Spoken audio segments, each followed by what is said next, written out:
Video games. We love them, we hate them, most people have amazing things to say about them and the people that create them.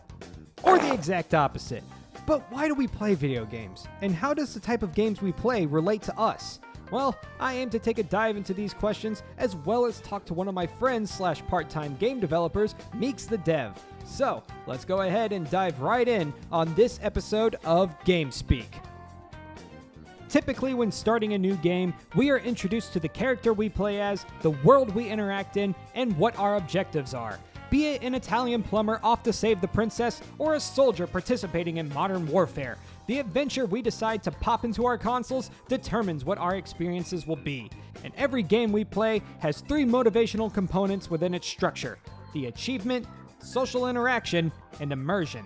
Some games rely on one component more than the other, but you will always find some form of these 3 components in their design. The achievement is your desire to beat the game. You want to learn its mechanics and master the challenges it throws at you so you can defeat the final stage or hone your skills to compete with other players, which feeds into the social component.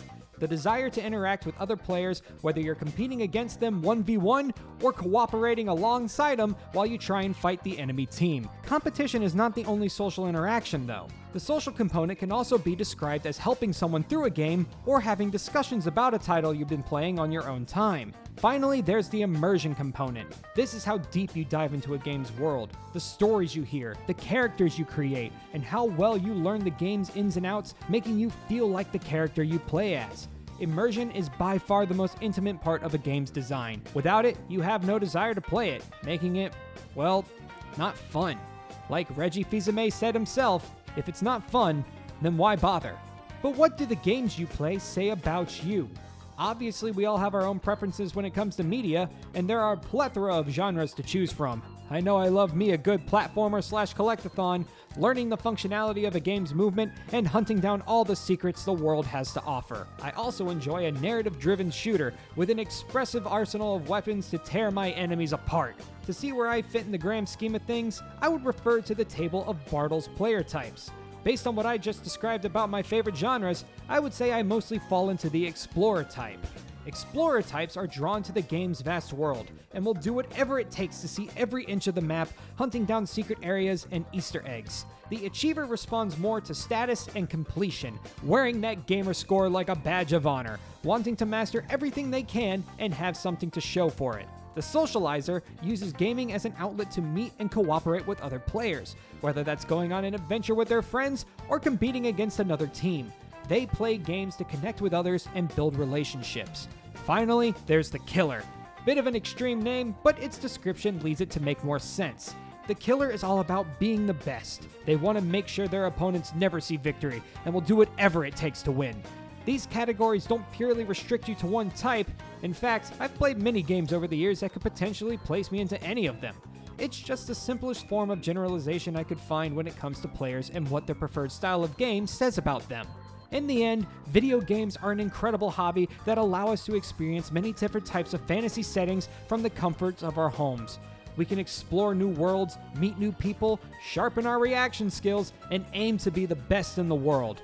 And now, I'd like to invite you to listen to Meeks the Dev and I talk about our experiences with video games and what about them shows who we are as gamers. And I really hope you enjoy.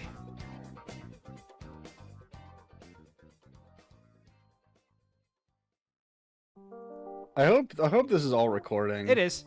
Oh, good. Did you get the part about my absurd amount of Sonic plushies in the background? No, but we can always bring it back up again because I'm sure people would love to see that. Fun fact, the Tails is in a Captain James Kirk outfit because I cannibalized the jacket off of a different plushie. I'm gonna open my beer plushies to set the mood. It is Funky Buddha, Tropical Florida. The can was colorful. It is a colorful can. That's what attracted my tiny brain and its senses to it. And I also don't want to drink IPAs because I have this thing for myself called self-respect. All right, I think now we're all good and buttered up, we can get into it. So we just got out of the... I got my Coke Zero. That works. Now that I know, Meeks the Dev. Yeah. He is... Not Dev. Or at least you can see my eyebrows. I'm like the eyebrows of Meeks the Dev. He was introduced to me through my group of friends who I went to school with. We've been chilling out on Discord for quite a while. Even on some occasions, met up, and we'll actually be going to a concert soon. That'll be pretty fun. Yeah, that'll be fun. Mm-hmm. I can't wait to see those bees and or bops. Did you want to talk about any of the projects you're working on, or? Yeah. Currently, I'm working on a bullet hell Metroidvania that I'm currently calling Project Bullet, not final name. I will show the final name when I figure out how copyright works, because I want to make sure I don't lose that. Yeah, that's been my biggest fear, right? Is like announcing a project and then like having someone else name their project and just being like, son of a bitch. Yeah, because what's stopping them, right? Yeah. Video games. Why we play Video games. I play them because I'm a nerd. Exactly. What was the video over? Good night, folks. What was the first video game you remember playing? And like, let's start off with that, because I feel like this is where it all stems from somewhere, and I will let you know. Yeah. Mine is pretty sad. All right. So mine was admittedly jump started by my dad, because my dad played a lot of. He grew up in the '80s, which was like the epoch of the arcade, the birth of like the social video game scene, right? And the hobbyist that my dad was back when I was their only kid at the time. Before we moved for the first time, we had a tabletop arcade cabinet for Donkey Kong Jr. That's awesome. No, it super was. I remember that. I don't remember anything about like our house when I was like a wee babby lad, because we left the house when I was 2 years old. But I remember that cabinet fondly. I remember like not understanding how it worked and just watching the funny monkey go from left to right, and my dad playing it, and my mom playing it on the other side. It was really cool.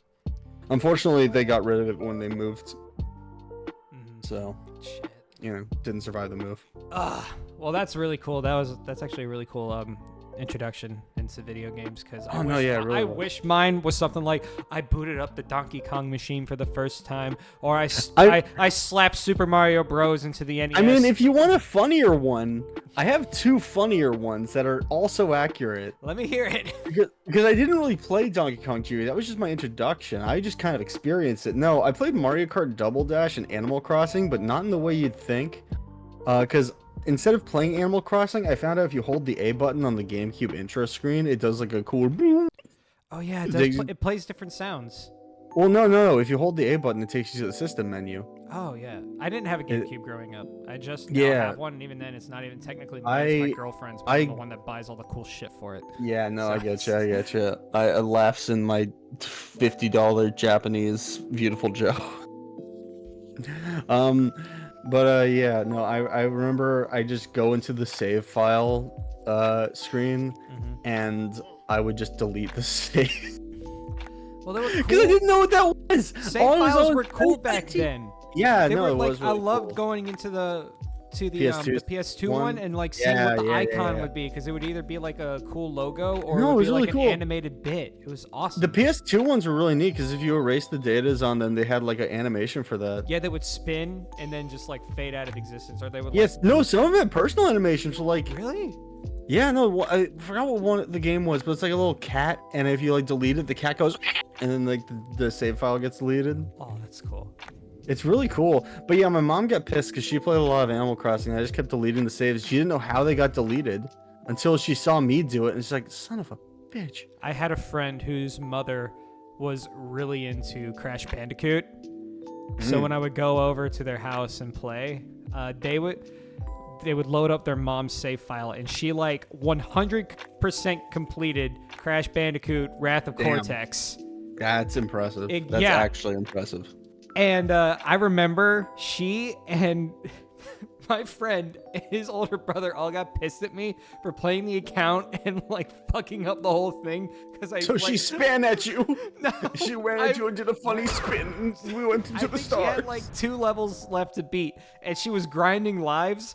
And they just handed me the controller, and I just started it up. I burned through like 60 lives out of like the 98 that she had. Oh no! Right, that game had a life system. I forgot. And literally, she walked in the room, and the older brother, the friggin' narc that he was at the time, he's like, Danny keeps going onto your account and burning up all your men and your lives, and now you're Wow, not what a gonna be-" narc. Yeah, and then the mom just What looks at a me. She's like, "What are you snitch." doing? Get off my account!" I'm like, I just wanted to play Crash Bandicoot. I'm sorry.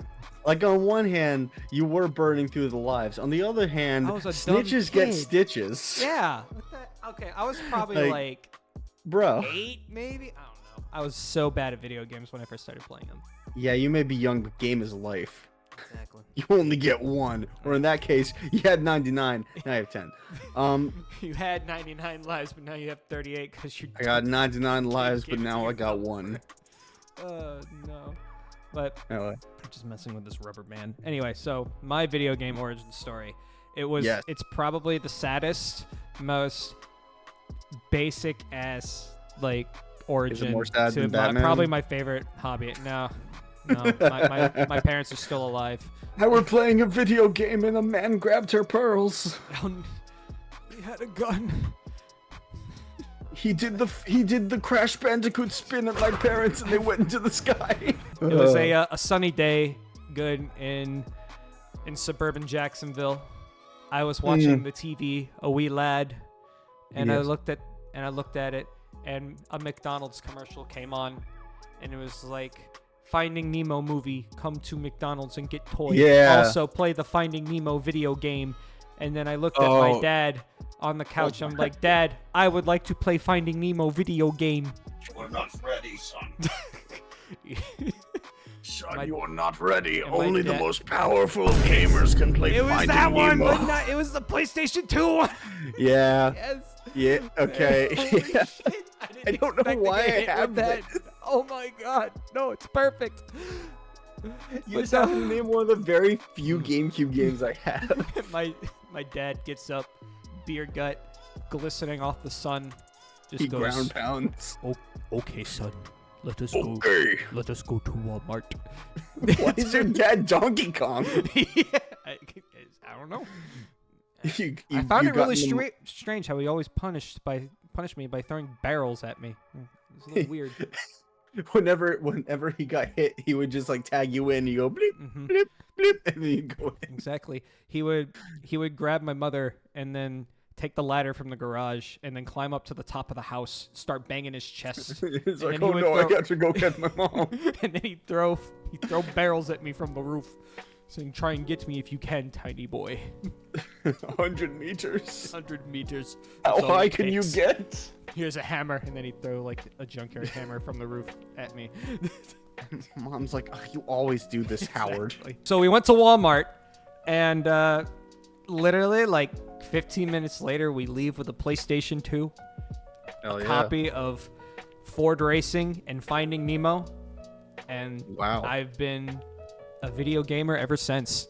Now I'm gonna break your heart a little bit. Mm-hmm. The only reason that happened is because your dad really wanted to play Finding Nemo on the PS2, I don't know what it was. He wanted and to he play pretended it was for you, but it was really so that he could play Finding Nemo. I remember I somehow found out the cheat code on Ford Racing to unlock all the cars. And my dad was just like, "How did you do that?" Son, you are too powerful.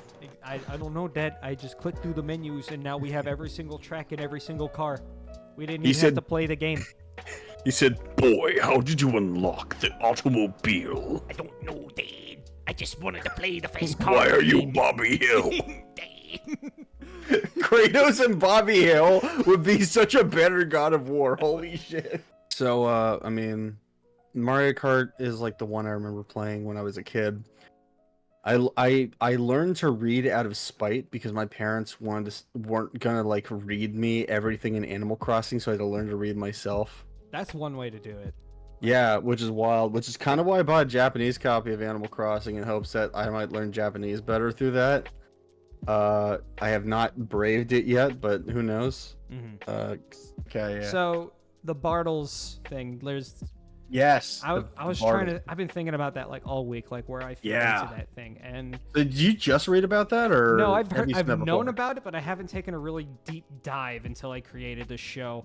Reading about the different things on the Bartles table and trying to relate like where where I fall into that spectrum has been a really interesting, kind of like a self-discovery thing, because video games has always been like a big part of my life. I've always been playing games in some shape or form since I was a kid till now. So I would have to say I would probably fall in like a between region between the Achiever and the Explorer. More on the Explorer side, because every time I pick up a game, probably my favorite genres are like 2D platformers and 3D platformer collectathons. I love going around and trying to find any secret I can, especially in Mario games with like star coins or hidden levels.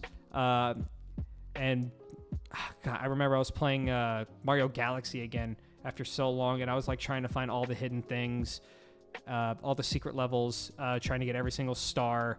Like, I wanted to get every star before I started the final cutscene with Rosalina, and then you get Luigi to essentially just do it all over again. Yeah, what if you died and went to heaven and God said now you can play as Luigi?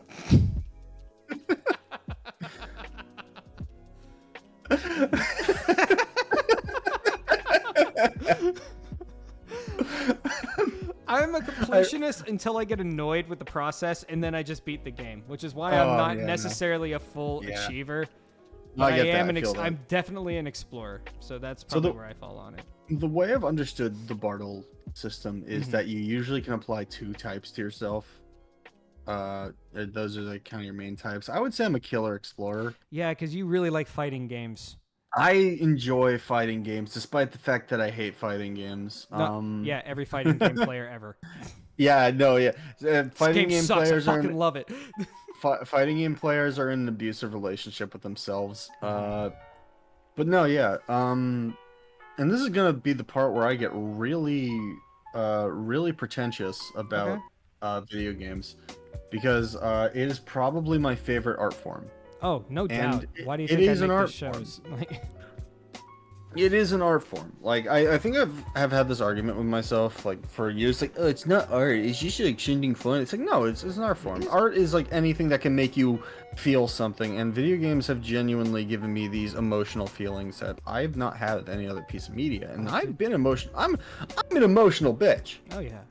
I get emotional over everything. I cried during the Titanfall 2 final scene with BT going protect the pilot. I still cry at that scene. Oh, dude. I could full-heartedly agree with you that video games are an art form, and they are way more than capable of having stories that both relate to people and can pull genuine emotions. Like, yeah, I had a place I was going with that. I was trying to get to. I apologize for interrupting. You're good. What I was trying to say is, I feel like the Bartle system, the Bartle player type system, is a fascinating read, and it is a great way of putting classifications, but I don't think it necessarily encapsulates why different people interact with the medium. I think at the end of the day, like, much like any form of media, whether it's books or fiction novels or even like nonfiction, like just entertainment novels, whether it's movies, media is a form of escape. Yes. We as like the human race have always been social, and video games are inherently a social thing. Even if you're playing single player games, like if you're like games that don't multiplayer, you can still like talk about them. It's still going to be in the back of your mind. You're going to recommend them. You're going to talk about them. You're going to go online and post messages about why Nocturne is the best Shin Megami Tensei game, because you're proud of that. Like, you know, it's something social that you love, and it's something that has deeply affected you. Oh, like, yeah. I remember Tim and I, when we were growing up, we were both like subscribers of Game Informer when it was actually a decent fucking magazine, and every time we got like notifications. So never. Yeah, but it was good about informing us about releases coming up at that time, like mid 2000s. Probably. I showed Game Informer because it's funny, but like I loved it. I read that shit. Oh my god, I loved it. Every time I got a new issue, I was super excited. Because I was hoping to like see new games that were coming up that I would take part in. And every time, I was a huge Assassin's Creed fan back in back in middle school. And Yeah. Tim and I would like talk about that shit on the daily. So every time and that was where I found out it was about to come out, was Game Informer. Before they like showed advertisements for it on TV, before they brought it up at like E3 or something like that, it was always in Game Informer that had the first how like when a new one was dropping, what it was going to be about, how it fits into the story, and it was exciting. Yeah, I remember you've unlocked a memory for me because like basically my whole thing at Game Informer was I was a dumb stupid kid with no money, and my dad used to get Game Informer. You got it from GameStop. My dad had a subscription, so they would send to him every month, and I would be like, Daddy, can I read the funny magazine? And he would be like, no, you can read last month's though. And I would always read the one that was a month before. I never really read the articles. I liked looking at the art. I liked looking at like the idea of games, but I never usually read through the articles themselves. Because I was a dumb kid. My attention span was like that, and autism only like increased that ADD by like 1,000,000%. So I have autism. I probably should have said that before. That's all good. I don't want people to think I'm insensitive. Anyway, who cares? Edit this in post. I am autist. Anyway. Yeah, that'll look good. Yeah, no, video games are an escape for a lot of people. I think what resonates with a lot of people, like let's take Last of Us, right? Mm-hmm. Last of Us is a very emotional experience from beginning to end. It is a tale about a broken man who's lost everything, trying to heal and become vulnerable again, and unfortunately in that effort to try and regain what he's lost, he's becoming one of the monsters of the wasteland itself. It is a really cool story that I think really works because it puts you in his shoes. Well, because like literally you actually play as the guy. Yeah, no, that's what I'm saying. Yeah. Like you're not just like there's like people talk about like how like people say like books take you to another world, like I'm Katniss Everdeen from the Hungry Gamers.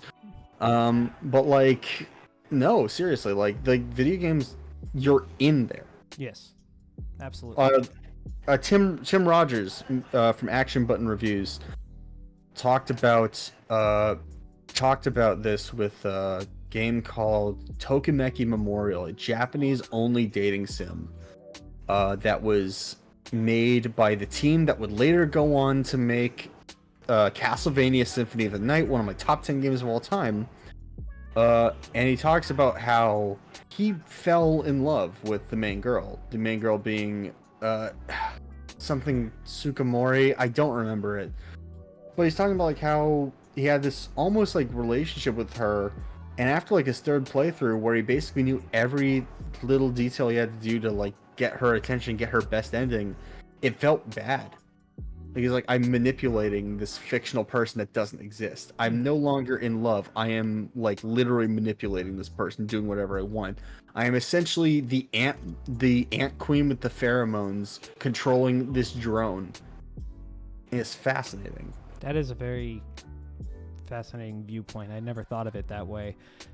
Mostly because I guess in a sense, whenever I'm playing a video game, I know it's artificial. I know it's fake.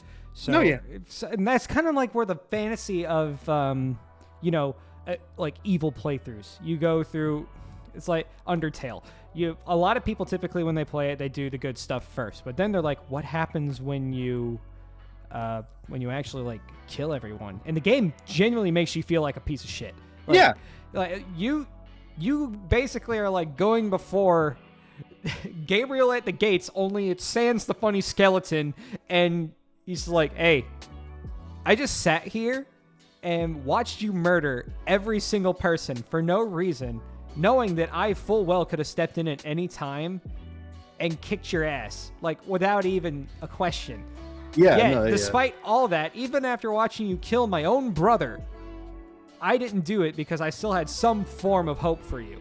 But no, you continue to do that, and now I have to live with that, but also I need to stop you here.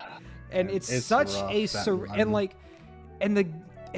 doesn't even stop there. You can still beat it, go back, do it all over again, and the game will actually tell you to uninstall all the files on it because you're just going to keep coming back here and torturing all these innocent people, but you know they're fake. It's all code. Yeah, no, like a lot of really clever devs have done stuff to like really break the fourth wall, or you know what? I'm gonna get really weird. Mm-hmm. Video games are wrestling. Really? Why? Pro wrestling. I'm a big pro wrestling fan, so this is going to basically be for me, but I'm going to try and explain this the best I can for people who might not be into pro wrestling. Pro wrestling, such as the WWE, AEW, or if you're an old head, WCW era,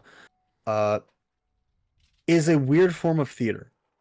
It is. If you've ever seen like a theater show, the reality of the play you're watching, the show you're watching, is confined within a stage.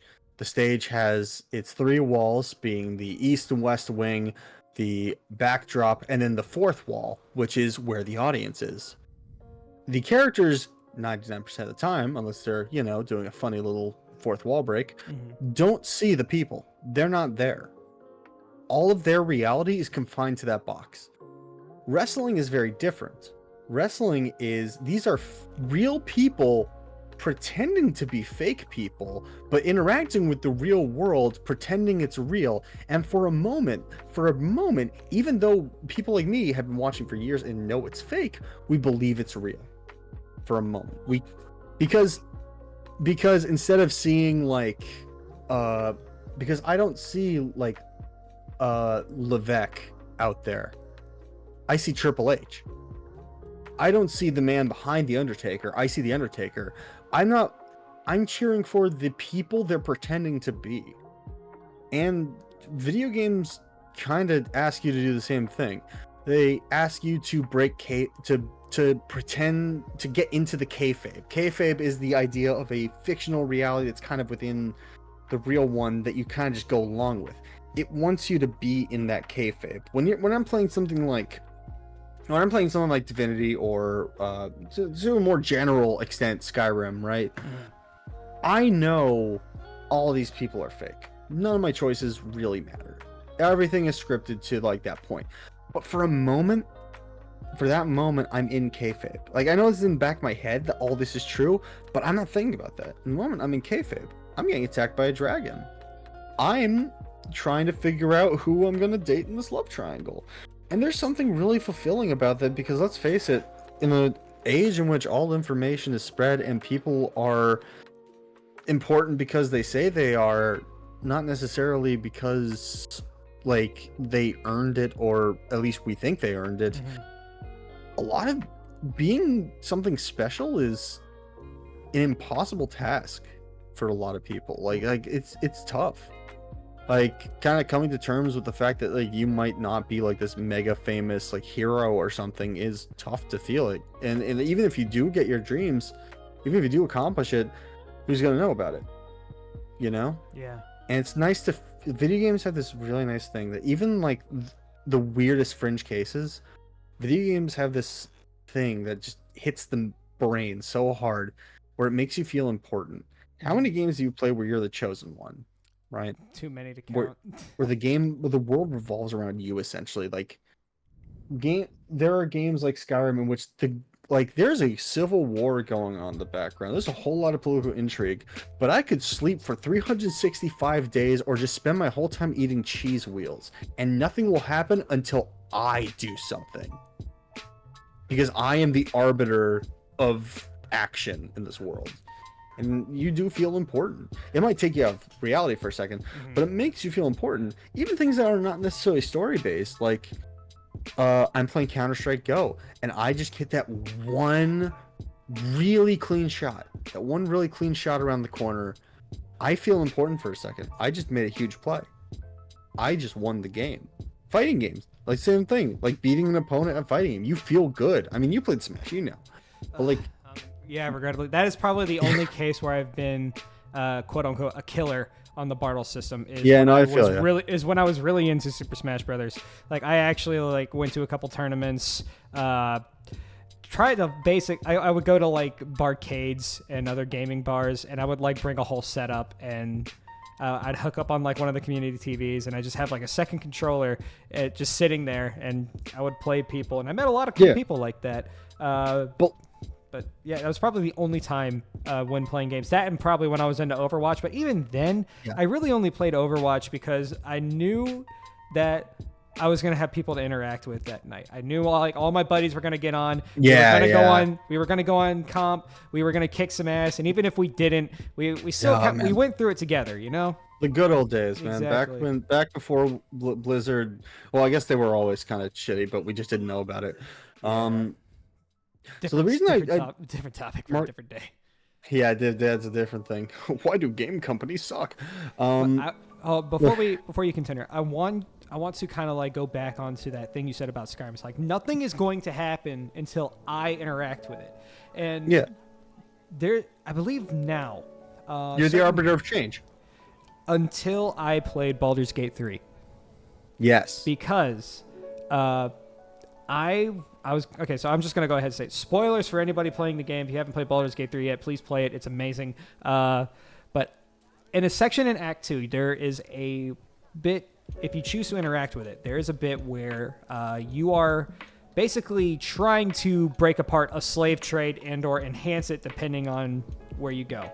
And there's this whole section. It gets fucked. It gets pretty fucked up. But I kind of appreciate that because games that actually breach given the slaves steroids to make them more efficient. It doesn't. I was going through it. I had to like free some guy from behind the wall. Otherwise, it was going to explode because they hit some kind of natural gas pocket and they're basically surrounded by fire. So if something didn't happen soon, it was going to be bad. But from prior experience of video games like you were talking about with Skyrim, you could completely start that quest line with the Civil War and just fuck off and eat cheese for like a year, and nothing will change. You're the arbiter of change. Exactly. Until the game takes that away from you, and you know when it does, because I took too many long rests because I was exploring and wanted to like check everything out, and I was getting my ass kicked because I wasn't necessarily the most leveled up person. So I went back, I talked to everybody, I figured out a plan, I knew what I was going to do. I'm like, cool, I'm going to take one more long rest, get all my stats and my spell slots back, and my health, because I just got done exploring the entirety of the Underdark, and I probably fought way more monsters than I needed to, and if I tried to do this fight now, based on the way I wanted it to play out, I'm going to die. So I went and did my long rest, I went back to the section, everyone was dead. They did not succeed. The gas pocket leaked. Everyone exploded. They were all dead on the ground. Uh-oh. I didn't get to see that part of the story because I took too long. I was no longer the arbiter of change. The game put a timer, and I didn't know about it at the time. And it was a huge wake-up call to me. It's like, fuck, I actually have to act on things on this. And that's I can't just take my time fascinating, anymore. Yeah. Right? It was a complete shift on what I was used to when playing an RPG. So if we want to go into a topic called why don't we play video games? Games with time limits are like a really interesting thing because I feel like that's like one of the biggest video game turnoffs in the world. I would say it's bigger than a skill gap. Mm-hmm. Like I think less people are afraid of fighting games due to like killers being in the market. Mm-hmm. More like I think video games with the time limit are a much scarier thing to people. Because it kind of goes back to the escape thing. Sometimes you just want to go into a world and feel like you're this big, bad, important guy who has everything. You want the isekai fantasy.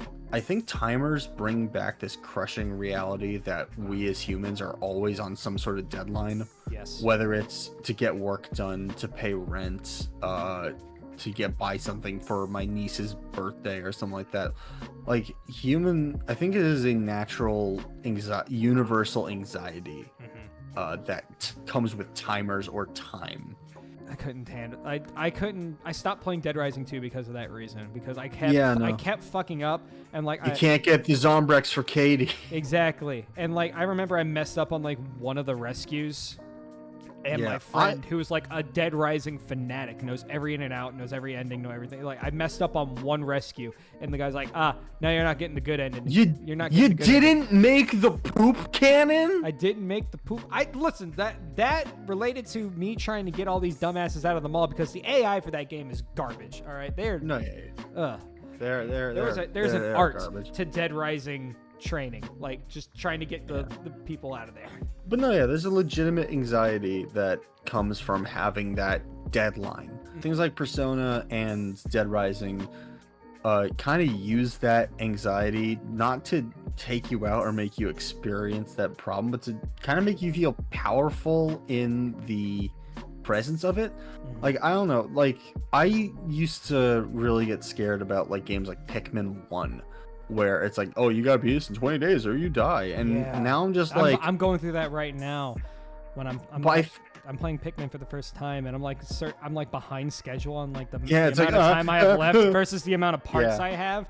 I'm like, fuck, if I don't like get 2 parts every single day, I'm gonna die. yeah, no, that's the scary part, right? And I feel like nowadays I kind of feel powerful when it comes to like a game with a timer, because I'm like, okay, all right, because you know how to strategize it, essentially. well, it's not just that I know how to strategize it, but I know that if I fail, I can try again. You know, which is kind of a powerful thing in and of itself. But I remember when I was playing Persona 5 for the first time, I was going through college, and every time I played Persona 5, it felt like I was doing college, except when I was in the palace, like fighting stuff. But there's a because you have deadlines. It is somehow perfectly balanced where you're spending just as much time in the metaverse versus being a high school boy. And I hated the high school parts at the time because it felt like shit. I'm already doing this now. I have to get the class. I have to know what I'm talking about, and I have to worry about exams and shit. I don't want to have that in my video games as well. So that's what turned me away from Persona for a while. And that's what it comes down to, like the art, like it being art. Like things like Persona have deadlines because in like they're wanting to tell the story about this kid who's trying to juggle like all his daily life's responsibilities with this whole supernatural metaphysical shit. Yeah. Dead Rising, while not as graceful, also uses that timer to kind of make it so like, okay, you have a point A to point B you need to get to. Everything in between is getting prepared for that. Well, there's an indie game that I probably go back to maybe once every other 2 or 3 years because I played it at a very low point in life. And even to this day, I still tell people who have a passion for indie games and just artistic storytelling to play Gris. Gris is a very pretty game. That game makes me cry every single time, just with how beautiful it is, the messages I received when playing it, and even when I made my review on it all those years ago, it was technically my second playthrough, and even then it felt like I was playing it again for the first time, just seeing. And every time I play it now, it's just I see it through like a different perspective, and I find like new meaning behind it. And truly, it is like you said before, video games are an art form. That is 100% just someone taking all of their passions, feelings, emotions, and putting it into a piece of media that it by far is one of the more interactive types of media out there. Yeah, there's like choose your own adventure books, and like even now we see choose your own path movies, especially with Bandersnatch that was on Netflix. Yeah, Bandersnatch that was pretty fun. Go-to example. I still never done it.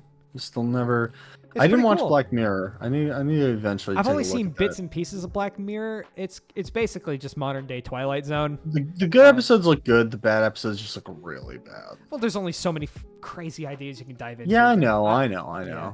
But Black Mirror is still like a really interesting form of media. But you can't engage with those types of things like you can a video game. You can't pilot your own adventure more than like with an RPG. You can't like learn and adapt to certain things like you can in like platformers or fighting games. I think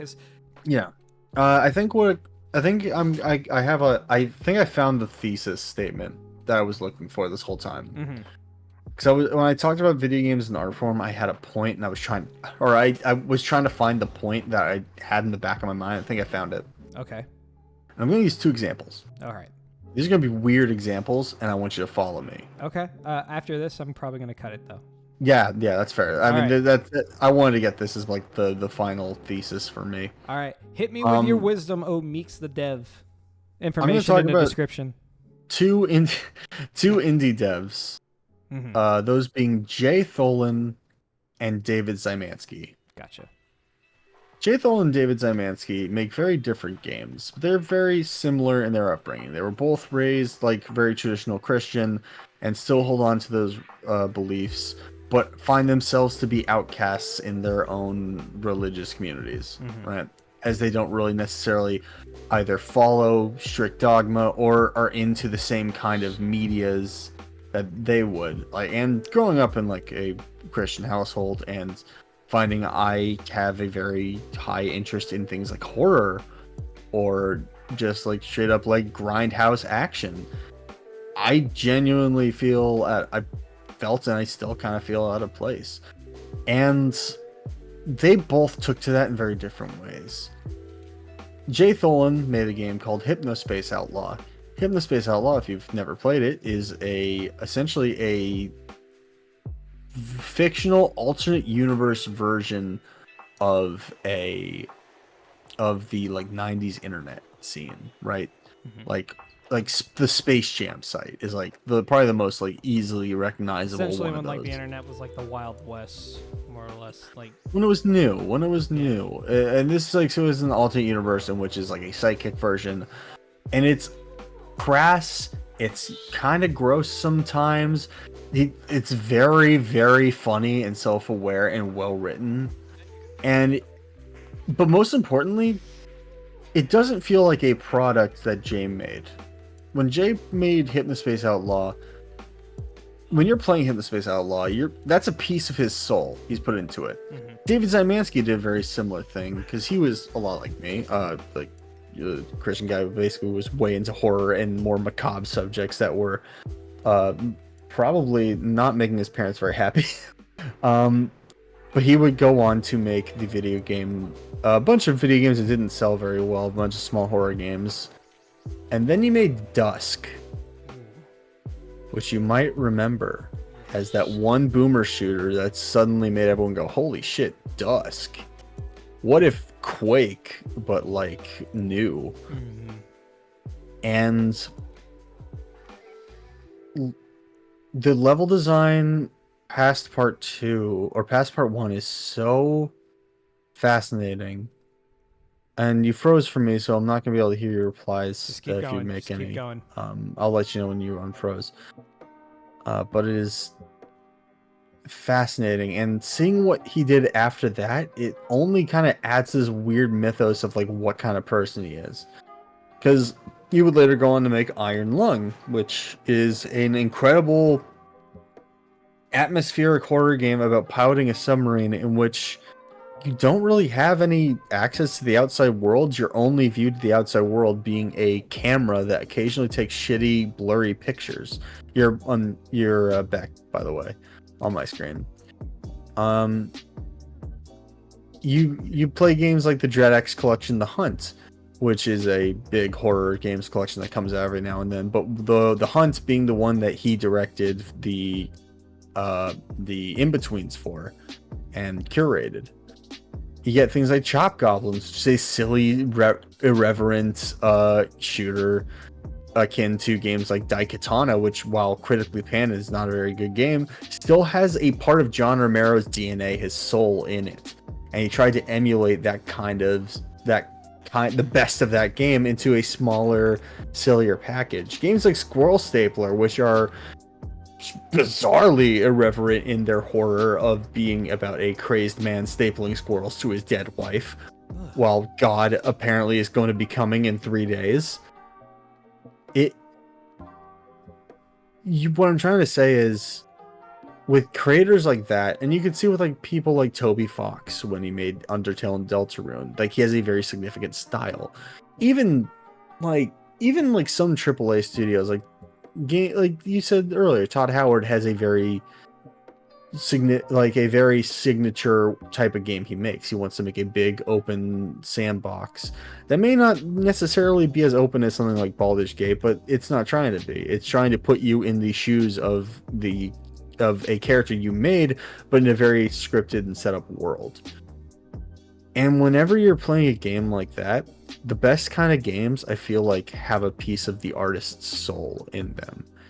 You're not only like playing a piece of media that resonates with you, you're in a relationship with the creator. Games like Nier and Drakengard are not always the best games, but like I can resonate with the ideas behind the creator, and that is the most fascinating aspect. And that is personally why I play video games. It's because you want to. It's because I love the idea of passionate people putting a piece of their soul out there for me to interact with. And I think that's beautiful. And I really hope that whenever my bullet hell Metroidvania game about a princess trying to escape a tower comes out, princess with a gun, whenever it comes out, that people who play it will get a piece of my soul as well. I'll tell you, I'll be the first to make a review on it. Well, you're gonna be biased because I already have you as a voice in it. Wait, what? Yeah, you were playing Angus, remember? Oh shit, that's right. I didn't know he was in that. Yeah, no, he's gonna be the gun salesman. Okay, that's. Oh Yeah. God. Spoilers for Bullet game. Cool. Thank you for being my first guest on my brand new show. Hey, thank you for having me. It's always a pleasure talking to you. Normally, talking to you and your live audience is just another pleasure for me. Well, thank you all for watching. I hope to continue to interview more passionate game enthusiasts, game developers, and just good people in the future with this. And I bid you all farewell. I don't know how to do outros, so bye. I have an outro. Video games are not a waste of time. Play video games. Agreed. All right. See you, everyone.